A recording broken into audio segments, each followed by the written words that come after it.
तो आज हम सीखने वाले हैं कमांड इंजेक्शन। ठीक है, तो सबसे पहले हम कमांड इंजेक्शन होता क्या है वो समझ लेते हैं। तो कमांड इंजेक्शन में होता यह है कि जब भी हम किसी भी इनपुट पैरामीटर क्या होता है, जहाँ पे भी हम कोई भी हम या फिर कोई भी यूजर है ना, अ, अपना कोई इंफॉर्मेशन डालता है। जैसे फॉर एग्जांपल अगर फॉर्म्स में देखें, जब भी हम कुछ रजिस्टर करते हैं तो वहाँ पे लिखते हैं फॉर्म पे अपना first name, second name, last name, है ना। तो वो यूजर इनपुट होता है। ठीक है, तो जब भी हम यूजर नेम पे कोई डेटा डालते हैं या कुछ भी इंफॉर्मेशन हम डालते हैं, ठीक है, तो वो कहीं ना कहीं जाके सेव होता होगा। ठीक है, जिसकी हेल्प से जब भी हम लॉगिन करते हैं या फिर यूजर नेम पासवर्ड डालते हैं, तो वो रिकॉग्नाइज करता होगा कि ठीक है, ये यूजर नेम है, डेटाबेस में ये यूजर नेम का रिकॉर्ड जो है अवेलेबल है, तो वो उसका इंफॉर्मेशन लाके देता है। पर क्या हो कि अगर जो भी हैकर है, ठीक है, वो हैकर क्या करता है, मैलिशियस कोई स्क्रिप्ट या मैलिशियस कोई कोड उसमें इंजेक्ट कर ले, और वो विदाउट एनी इनपुट वैलिडेशन या फिर इनपुट सैनिटाइजेशन के किसी डेटाबेस में जाके सबमिट हो जाए या फिर एंड पॉइंट पे जाके एग्जीक्यूट हो जाए। तो वहां से हमको बहुत सारी सेंसिटिव इंफॉर्मेशन जो है वो मिल सकती है।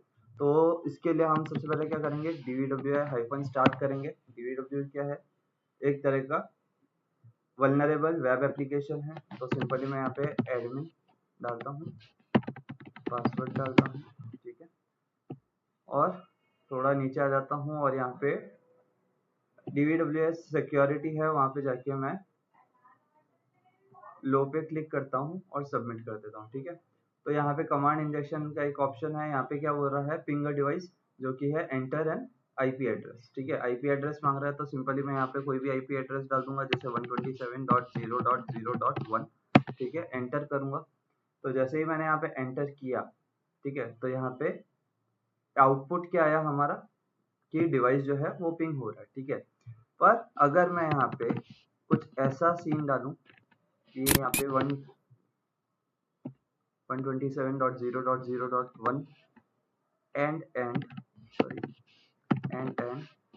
IF कॉन्फ़िग, क्योंकि ये लिनक्स जो भी इंफॉर्मेशन है या जो भी DVW है जो है वो कहाँ पे चल रहा है, बैकग्राउंड में मतलब जो भी कहाँ पे होस्ट हो रहा है, लिनक्स में होस्ट हो रहा है, करेक्ट। तो इसलिए हमने IF कॉन्फ़िग डाला। पर अगर ये DVW जो है हम वेम्प के या जेम्प सर्वर्स के थ्रू विंडोज में होस्ट करते हैं, तब यहाँ पे IF कॉन्फ़िग की जगह IP कॉन्फ़िग डल जाएगा। ठीक है, क्यों, क्योंकि उसका बैकएंड जो बैकएंड है वो विंडोज है, ना कि लिनक्स।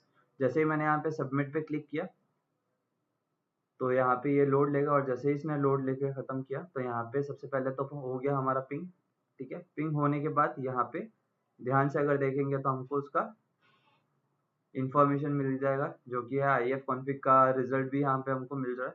ठीक है, IF कॉन्फ़िग नहीं करना चाहते हो या मल्टीपल कमांड्स आपको रन करना है, तो अब ऐसे में क्या कर सकते हैं हम, 127.0.0.1 and IF config and PWD and UID and then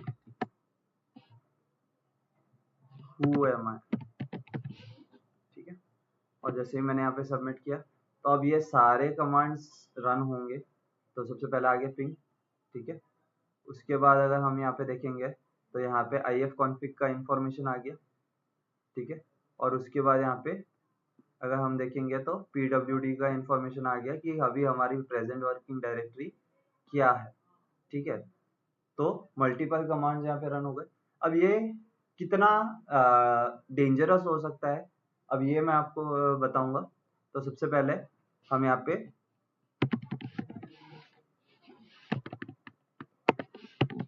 web shell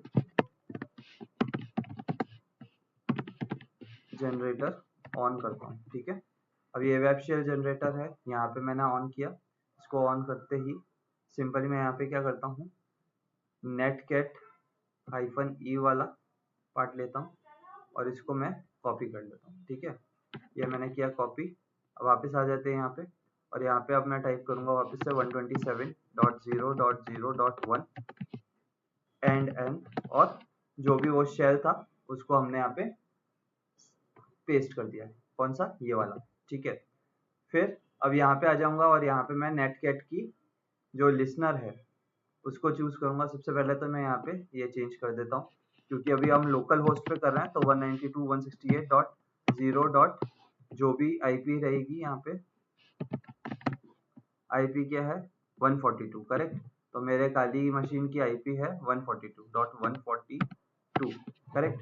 और उसके हिसाब से यहाँ पे मैं पोर्ट भी जो है कस्टमाइज कर देता हूँ, जो कि है 1234, ठीक है। और अब अगर यहाँ पे देखेंगे तो हमारे पास नेटकैट का जो शेल है या फिर आर्बिट्री कोड जिसको हम बोल सकते हैं, वो यहाँ पे शो हो रहा है। तो सिंपली इसको मैं चेंज कर देता हूँ, ठीक है, चेंज हो गया। अब यहाँ पे मुझको क्या करना है, लिसनर ऑन करना है, जो कि होगा नेटकैट का। तो सिंपली मैं यहाँ पे ये पेस्ट करूंगा, कॉपी करूंगा और टर्मिनल पे जाके पेस्ट कर दूंगा, ठीक है। एंटर करूंगा तो यहाँ पे अभी क्या लिखना है, लिसनिंग ऑन 1234, करेक्ट। और जैसे ही मैं अब यहाँ पे सबमिट करूंगा तो अब देखते हैं यहाँ पे क्या होता है। जैसे ही वो सबमिट होगा, यहाँ पे कनेक्शन बिट आ गया। अब मैं अगर पीडब्ल्यूडी करता हूँ, तो हमने देखा था जब भी हमने पीडब्ल्यूडी पिछली बार किया था तो क्या आया था, प्रेजेंट वर्किंग डायरेक्टरी आई थी, जो कि है यूजर शेयर डीबीडब्ल्यू है वल्नरेबिलिटी एंड ईएक्सीसी। एलएस करूंगा तो यहाँ पे उसका इंफॉर्मेशन आएगा, जैसे कि help, net, index PHP, source, correct, CD. Root करता हूँ तो यहाँ पे रूट के अंदर की, सॉरी, सीडी फॉरवर्ड स्लैश करता हूँ तो यहाँ पे अंदर का जो फाइल सिस्टम है वो भी हमको मिल गया। मतलब मैं क्या कर पा रहा हूँ, वेब एप्लीकेशन के थ्रू मैं उसके एंड पॉइंट के अंदर एक्सेस कर पाया, अनऑथराइज एक्सेस ले पाया, ठीक है। और यहाँ से अब हैकर क्या कर सकता है, प्रिविलेज एस्केलेशन कर सकता है, करेक्ट।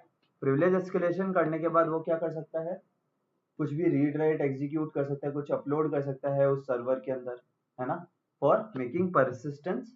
और सारा जो सेंसिटिव इंफॉर्मेशन है, जो भी यूजर का सेंसिटिव इंफॉर्मेशन है, वो तक वो गेन कर सकता है, ठीक है। तो अब वापस से अगर मेरे को यहाँ पे आना है तो सिंपली मैं यहाँ से ये चीज को करूंगा कॉपी। कॉपी करने के बाद सीडी पेस्ट एंटर, एलएस करूंगा तो यहाँ पे वापस आ गया, करेक्ट। अब मैं यहाँ पे एग्जिट कर देता हूँ और यहाँ पे, ठीक है। तो आज हमने सीखा कमांड इंजेक्शन, और कितना ज़्यादा डेंजरस हो सकता है कमांड इंजेक्शन, उसके बारे में भी हमने देखा, ठीक है।